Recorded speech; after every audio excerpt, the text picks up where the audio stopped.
Hello, I'm the public orator, and I'm going to introduce the recipient of our honorary degree. Hayaatun Sillem is the Chief Executive Officer of the Royal Academy of Engineering, its first female CEO. Hayaatun earned a master's degree in biochemistry from the University of Oxford before completing a PhD in cancer research at Cancer Research UK. Her move across to engineering wasn't a planned career change. In the final year of her PhD, she developed very severe chemical sensitivities that meant she could no longer pursue a lab-based career. Her condition was so extreme that she left the lab one day and was never allowed back in. At that stage, claims Hayaatun, she sort of stumbled into the world of engineering and science policy without really knowing much about it. She discovered that engineers are the hidden enablers of everything we take for granted in modern life, from turning on the tap, to the smartphones that we check the moment we've woken up, to clean energy, to access to medicine. Engineers literally design and deliver the physical and digital infrastructure, the services that we rely on every day, even if we are totally oblivious to it. Hayaatun believes that her own fortuitous journey from biochemist to engineer is far from unique. Increasingly in the world of work, there are benefits to graduates having a multidisciplinary background or training, and everyone who expects to work for 50 years plus needs to have the mindset to embrace not a linear career path, but a career of chapters, migrating careers as and when needed. In 2006, Hayaatun became the head of international activities at the Royal Academy of Engineering and led the Academy's partnership with Africa. She published the highly influential report, Engineers for Africa, which identified the capacity needs of engineering across sub-Saharan Africa and approaches to meeting those needs. In 2011, she was appointed Director of Programmes and Fellowship at the Royal Academy, leading on the development of a multi-million-pound international development programme that has raised awareness of the role of engineers in global development.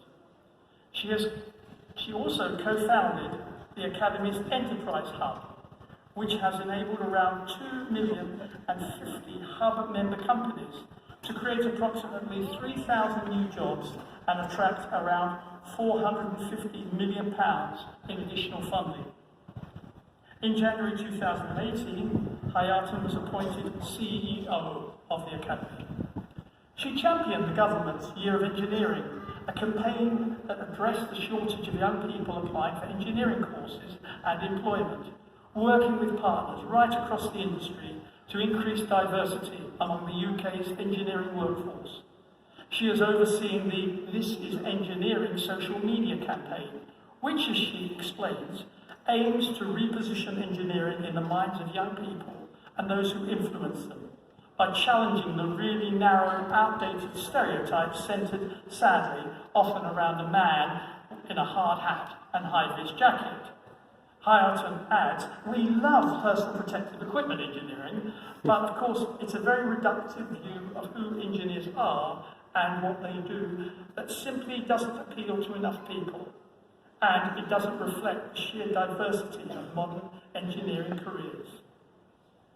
In 2020, Hayaatun began a collaboration with 7-time Formula One world champion Sir Lewis Hamilton on a landmark study of diversity in motorsport. She co-chaired an expert team of commissioners trying to understand what underpins a lack of black representation, in particular STEM, science, technology, engineering and maths roles in UK motorsport, focusing much less on the drivers than on the teams that power their success. The Commission looked at everything, from the employment and recruitment practices in Formula One, through to the expansion of through to the experiences of young black people in schools, collecting evidence that gave the Commission insights well beyond motorsport and into wider society. The data they collected exposed systemic barriers, microaggressions through to outright racism, all obstacles to inclusion. Ever the optimist, however, Hayaatun says there is no magic bullet. You have to graft away at every aspect of the process. You need to support young people while, on the other hand, work with companies to understand where the bias in the hiring process is creeping in. What are the systemic barriers that they haven't already spotted? If you really graft away, you can expect to achieve a sort of change that we all need. Hayaatun believes that her own mixed heritage has been key to her approach in life. Her mother is half Indian and half English. Her father is Cape Malay from South Africa, with his ancestors mostly coming from Indonesia. Some of her earliest memories were reflecting on how she should behave, dress, or speak in different groups. She says she always felt like an outsider on the inside, and that without noticing it, she became very adept at presenting herself in a way that would make others feel comfortable. In the process, she knocked the corners off herself. Over time, however, she learned to embrace her differentness and has tried to use her experience to become a more inclusive leader. Her advice to graduates is to embrace whatever makes you different, whatever makes you you. You can never be the best version of yourself if you are self-censoring. Don't worry if you feel that the universe doesn't have a hole that's U-shaped. By embracing your unique identity, you can help others to do the same. Hayaatun is the chair of the St Andrews Prize for the Environment, which is an international initiative for significant contributions to environmental issues. She is also chair of the government's Business Innovation Forum, and in the 2020 New Year's honour, she was appointed a Commander of the British Empire. Having worked closely with the motorsport industry, Hayaatun may have grown accustomed to celebrations automatically concluding with corks popping and champagne being sprayed over the front rows of the audience. So, perhaps it is appropriate that she is a finalist for the 2022 Veuve Clicquot Bold Woman Award, which identifies the leading female models of today and tomorrow.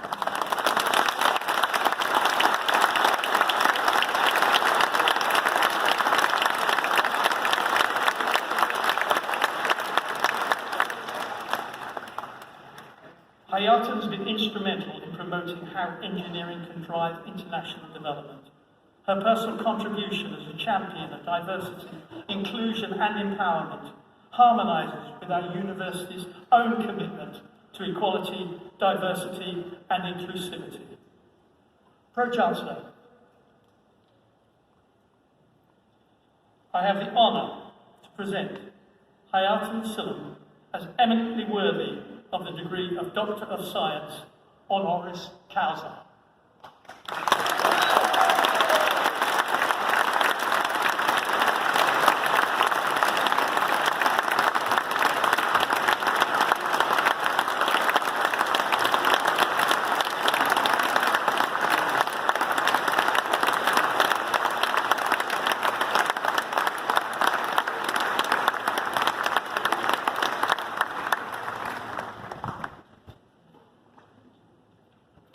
Pro-Chancellor, Vice-Chancellor, members of the University, graduates and guests, I am really deeply humbled to be standing here today before you all.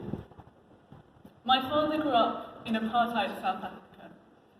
He was the youngest of 9 children and the first in his family to have the opportunity to go to secondary school. He became a teacher, and I grew up in a household where the value of education was never in any doubt. I always knew that it was a deep privilege to have access to the educational opportunities that I was presented with, and I prized these opportunities highly. To now stand before you as an honorary graduate of this most esteemed university is simply the cherry on the cake. Sadly, my dad is not well enough to be able to come to this ceremony, but I know that to him this is a kind of miracle, and one that he will be telling anyone and everyone about. Pro-Chancellor, I guarantee that your kind honour will be widely known throughout West London by the end of today. While my teachers and lecturers undoubtedly played formative roles in my education, There is some education that can only be delivered beyond the classroom. And one of my greatest life lessons has been that it is a superpower if you truly know yourself and can embrace whatever makes you, you. Most of us are more powerful than we believe we are, and we are at our most powerful when we embrace our full selves. We are all leaders and influencers, someone, friends, family, followers, colleagues. But as graduates in subjects like engineering, technology, computing, science, you carry the extra power and responsibility that comes with being creators and shapers of the world we all live in.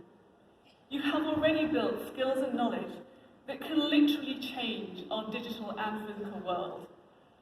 Today is all about the applause and the cheering. But one of the innovators that we featured in our This Is Engineering campaign poses the question: do you want to spend your life in the audience, on the stand, cheering for people? Or do you want to be in the field, playing the game? Well, by choosing STEM subjects, you've made sure that you've got a place out on that field. However you choose to use your knowledge or skills, whether it's within engineering and STEM or beyond, go out into the world, owning that power that you have to shape our world for the better, and to be a force for good in people's lives. Congratulations to each and every one of our graduates. I wish you every success and happiness on your journey.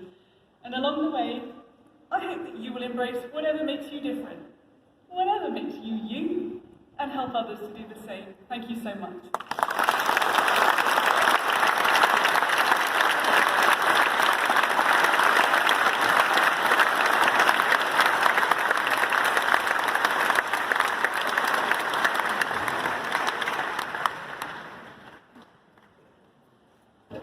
I'm very aware that now our graduates have had their moment on the stage. There is much still to be done, many hugs to be had, photos to be taken, glasses to be raised. So I'm going to keep this final part of the ceremony as brief as possible.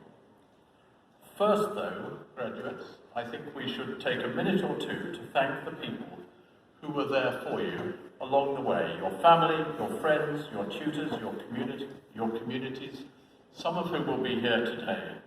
Your support networks will have been indispensable, especially when we were all apart during lockdown. So I think we should thank all our supporters and your friends.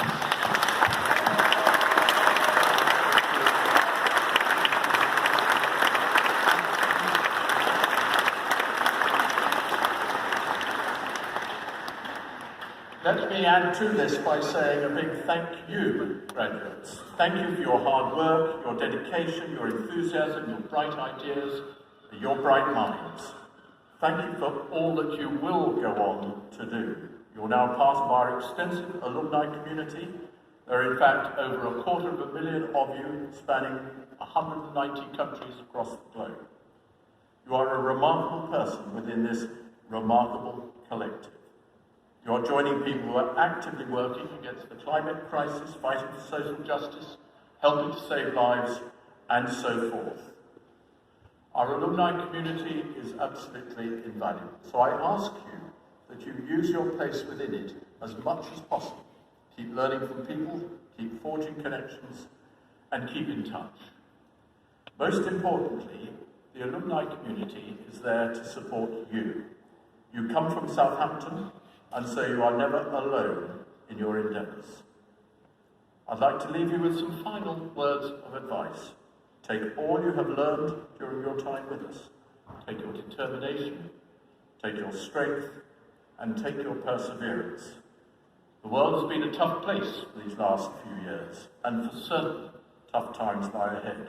But you can use your tools, your knowledge, and your identity to ensure that the part you play is changing the world for the better. So congratulations to you all.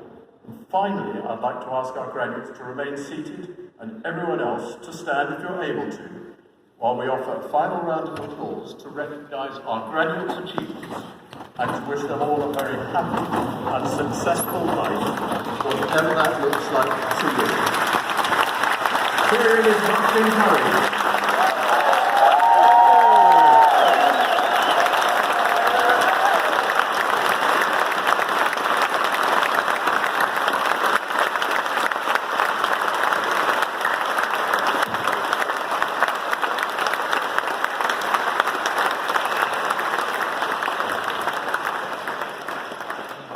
I now formally declare this ceremony closed.